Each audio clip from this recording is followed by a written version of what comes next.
Hey guys, I want to talk a little more about the R-Naught value because I truly believe it's not that complicated, and it really is something that is incredibly important in this situation that we all find ourselves in.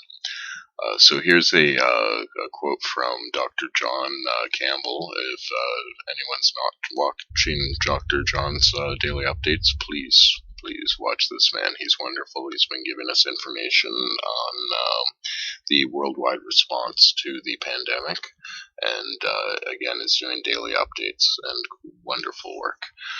So he's saying, take R-Naught to less than 1 for the crisis to be done.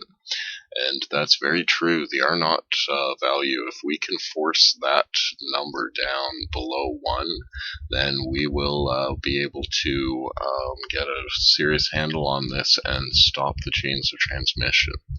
So the R-Naught value, what it is it's sometimes called the replication value, sometimes the transmissibility factor. It's essentially how infectious a disease is in any given situation, based both on the natural infectiousness, I guess would be the term, of the disease itself, as well as all of the factors of the reactions that the people in the situation take. So the steps that they take to either reduce the spread, or the steps that they fail to take to reduce the spread.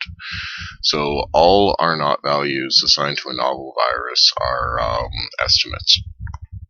We really don't know what the natural R-Naught value for this disease is, and we aren't going to know until a lot of numbers get crunched. So right now we're just taking some guesses that allow us some numbers to be used in our modeling. The current guess is somewhere between 2.5 to 3. Any value above 1 is exponential, and I'll show why that is in a second here. If the value is less than 1, then we have the genie in the model again. If we can get it below 1, then we can break the transmission chains, and that will not only slow the spread of the disease, it'll essentially stop the spread of the disease. It will also allow us to get a handle on how we will be able to slowly start to ramp up society again and reduce some of the lockdown measures that we're starting to have to put into place.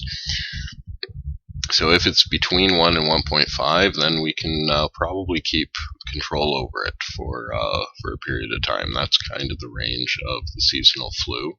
Now, this is much more dangerous virus than the seasonal flu, but if we can keep the R-Naught in that window, then we can allow a certain amount of daily life to come back and still be able to clamp down quickly if need be, if things start to get out of control again. That's the second wave that a lot of our governments are talking about and worrying about.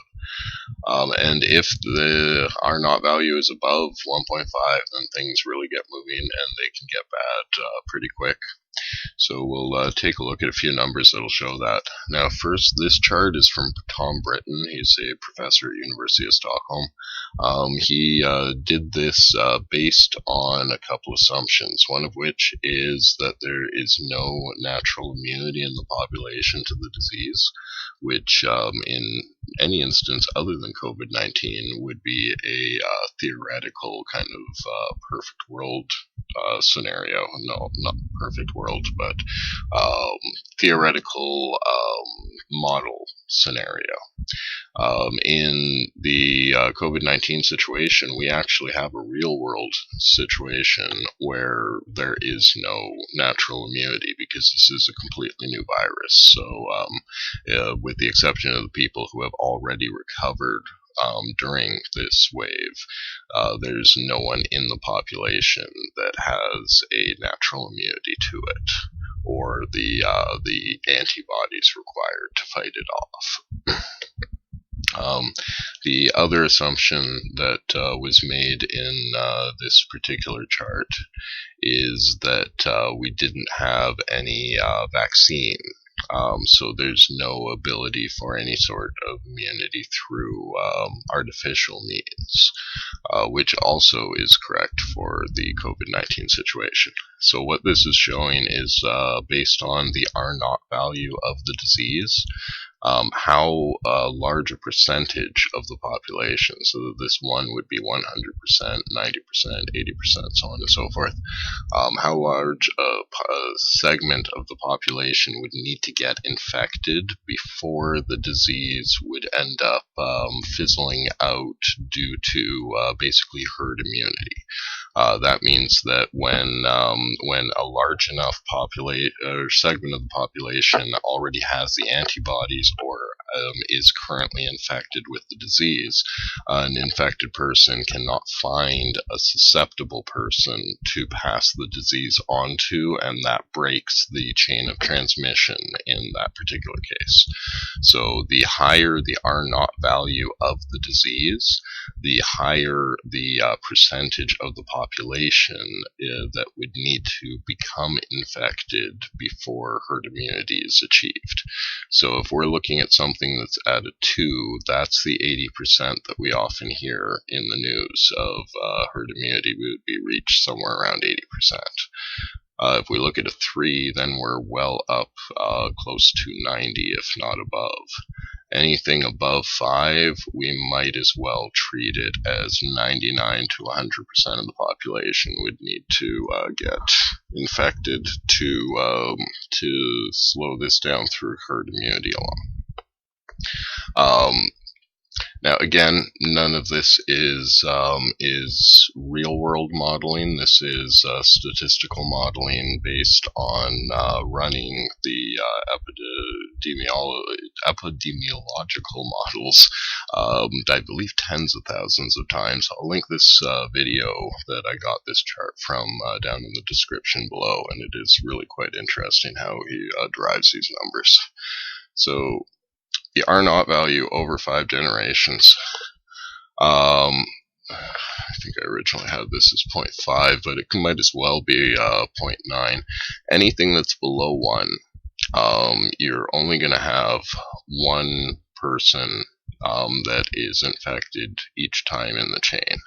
And eventually, you're going to have a break in the chain where that one person fails to infect the next person. This is more obvious when the R-Naught is 1.0. One person infects one person, infects one person, infects one person, and there's no growth to the number being affected in any given generation. So the way that I've written this out, this would be our patient 0. Our patient 0 infects one person beside them. They in turn infect one person beside them, one person beside them, so on and so forth. If we get above 1, so 1.5, odds are the first one will still only infect one, this time maybe infect 2. Each of these guys only infect 1 each, so we still have 2, but the next time this guy infects 1 each and the other guy infects 2. So we do have exponential growth, but it's a very slow growth. Now, in the case of an R-Naught of 2, we can think of this the way that we think of binary. This still makes sense in our head, and this number is not unexpected to us. So we've got 2, 4, 8, 16, 32. We're familiar with 4-bit, 8-bit, 16-bit, 32-bit. We've got 32 gigs in our phones or whatnot. It's when we start getting into the larger numbers that things really do start to get out of hand very quickly. So if this does have an R-Naught of 3, first person infects 3 more. Those guys infect enough to get up to 9, 27, 81, 243. R-Naught of 4, well, in 5 generations we've jumped up over 1,000. R-Naught of 5 is over 3,000. An R-Naught of 7 would be almost 17,000 people infected with one patient zero in just 5 generations. And an R-Naught of 12, which happens to be in the area of measles. This is why we are so happy that there's a vaccine against the measles. In 5 generations has the potential of going up 248,832 people. Now, COVID might have those type of potentials. We don't really know. But we do have some instances of examples that we should consider here, because although we are dealing with an estimate of 2 to 3, some news stories that I've collected here in Canada, and I'm sure other people could collect from other parts of the world, make us question just how much higher that value could be. So, dental conference over in North Vancouver on March 5th to 7th. During that conference, 20 people from BC, as well as a dozen others from outside the province. So that's 32 cases linked to one event. We have to assume that multiple people showed up to the event already infected to be able to keep the R-Naught value of this event reasonably low, because if only one person showed up to the initial event being infected at the time, then this instance would have an R-Naught value of 32. If we have 2 people at the event, then it drops down to an R-Naught value of 16, but both of which are very high. Now, this does not mean that the disease's value is that high, but that this instance caused a very high degree of transmissibility, or a very high degree of infections. Edmonton curling tournament. This one happened to be doctors, by the way, that probably should have known better. It was held between March 11th and 14th. As of March 27th, at least 24 of the roughly 72 attendees have tested positive. So again, we have a very large number if we only assume that one person showed up already being positive. So we have to assume that multiple people showed up already being positive for the disease. St. John's Funeral Home. This is more than 60 cases. Now, this is 2 funeral wakes that both overlapped on the 15th. So far, more than 60 people out of the province's 82 cases are linked to that event. Again, these are very large numbers of people being infected in a single event scenario. Now, these are high traffic situations, and that does obviously increase the likelihood of transmission and therefore increase the R-Naught value. But there are definitely concerns that this virus is moving is the wrong term, is highly transmissible in situations where people are not taking precautions. Here's another instance of that. This is a choir that went ahead with a rehearsal over in California. So 60 singers showed up, and 3 weeks later, 45 have been diagnosed, 2 of which have died. Now, this is a very high percentage of the attendees. It's likely because they were a choir, so although they did keep a certain distance between one another, they were expelling and filtering large volumes of air in an enclosed space for an extended period of time. Now, why that's dangerous is this is information that we've had for quite a while. This is March 17th, but it's a repeat of information that was done initially during the Wuhan outbreak. So we have had some of this information for months. The virus can be detectable in aerosols for up to 3 hours. 4 hours on copper, because copper does have its own properties, but 24 hours on cardboard, 3 days for plastic and stainless steel. So porous surfaces, 24 hours. Hard, shiny surfaces, 3 days, possibly more. We've known that there's asymptomatic spread. That means that you can have the disease without knowing it because you show no symptoms whatsoever, but you can continue to spread it during that period of time. So this is, again, using some of the Wuhan data. They showed that 6% of the cases were undocumented, so that's all the people that are asymptomatic, so they never got tested, or had very mild symptoms, so they were sent home and never got tested. Those people, well, they were only 55% as contagious as people with symptoms. They found accounted for 79%, so almost 80% of further infections, because that's the population that either had very mild symptoms, so only stayed home for the period of time that they felt sick, or never once felt sick at all, so never did stay home. We're also finding, and again, this is in many cases repeats of older information, that droplets are able to spread 7 to 8 meters at speeds of 10 to 30 meters per second. Also, that virus particles have been found in the ventilation systems of hospital rooms with patients with coronavirus, and that they believe that they moved on turbulent clouds of air or air currents. So aerosolization is a definite worry with this virus, and most recently, this is April 4th, so from today, yesterday now. It's late at night, isn't it? This is the White House being briefed that coronavirus can spread through talking or even just breathing. So, while current specific research is limited, the results of available studies are consistent with aerosolization of virus from normal breathing. So the CDC is now advising face masks for everyone. I've done a couple videos where I have definitely advised face masks for everyone.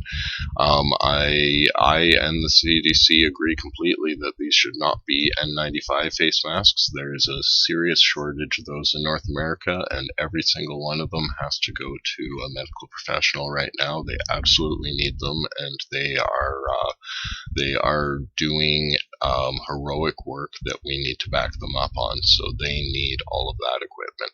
What we, the public, need is sewing lessons.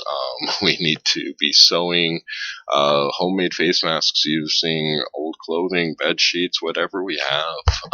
This is not all that difficult to do. I pulled my old sewing machine out of the crawl space that it's been living in for the last couple decades, and I've sewn a number of face masks now, and I have yet to perforate myself at all. So I'm hoping that trend continues, and I will continue trying to make little upgrades and modifications to the face masks I make, and I will hopefully get a video up to show you guys about that soon.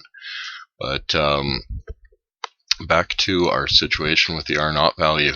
We know in some examples we just looked at that the raw transmissibility could be very high. We know through a lot of the data that's come out that the contagious period can happen both before and after symptoms, during the symptom period, and that there are asymptomatic carriers, so people that will never once show symptoms throughout the entire course of their disease, but can continue to be spreading it anyway.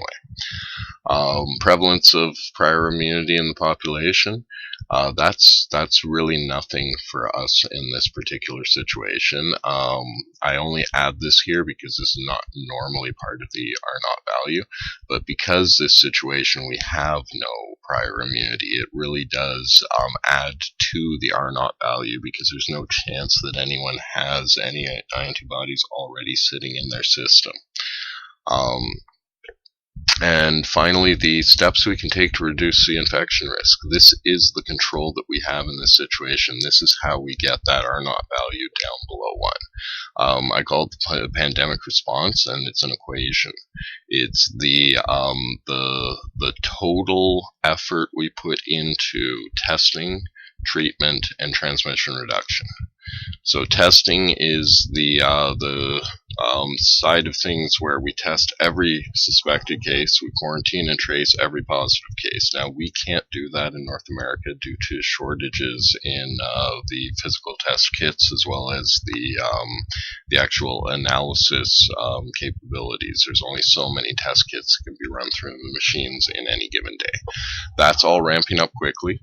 And we are working very hard to get an antibody test, which is what would allow us to test to see if people have already had and gotten over the virus. That would leave antibodies in the system and would essentially leave them immune to the virus.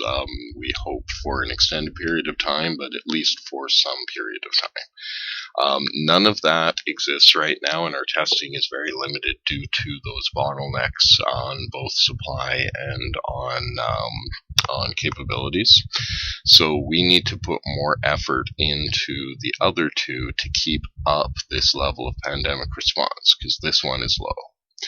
Now, treatment is our entire medical system. They are going to do everything they can, but they're in a rather limited position. We know that there's not enough face masks. That's why we're appealing for all of the professionally made face masks to please go to medical professionals.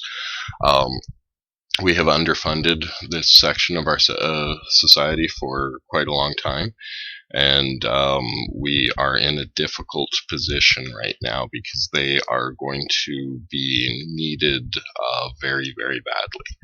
And we can't expect them to take up the slack here.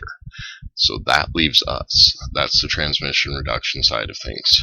That's why we're asking everyone to keep a physical distance, to wash your hands, to have good personal hygiene, to be aware of the transmission risks around you. Keep on top of the changes as more studies come out, but also take a good look at the studies that were coming out right at the beginning of this. There was very good work done in China showing a lot of the things that we are now repeating in institutions here in the West and somehow acting surprised at. Wear a mask. Make yourself a cotton face mask. Just use a bandana or a scarf. Like, I know it sounds stupid when Trump says it, but in this one particular instance, he's not wrong. Anything in front of your face is better than nothing in front of your face. General cleanliness means all of the surfaces, all of the things we bring into our house. Make sure that you are disinfecting anything that you are not certain is already disinfected.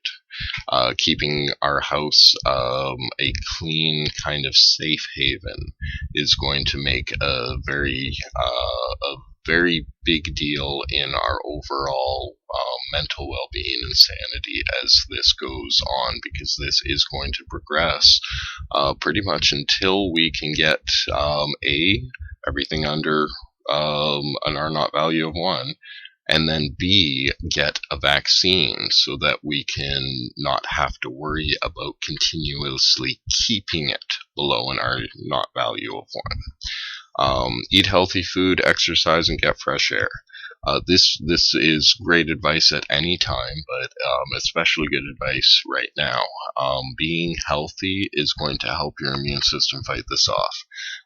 I should add on to this, quit smoking if you're a smoker. I happen to be one. That's how I got this voice. I am doing my utmost to try to quit that completely. I've got it down as far as I can go so far without going insane, but every day it's a few less and just trying to keep on it, because that is another big weakness for people when it comes to this disease. It's a lot rougher on smokers. It's a lot rougher on people that are generally unhealthy. So the more exercise, the more home cooking, the more fresh air you can get, the better you will do in this situation if you are to get the disease. And until we get a vaccine, this is going to be floating around. Reduce your risky behavior. Our medical staff is going to be busy enough. Please don't do anything stupid that's going to require their assistance, because they're going to be very busy right now and they may not have time for you. So that includes all kinds of things that we could be doing that could get us hurt. Speeding down the highway, doing idiot things for YouTube videos. All of these things could end up being very dangerous and will affect both you, the medical staff, and the people that the medical staff needs to be helping right now.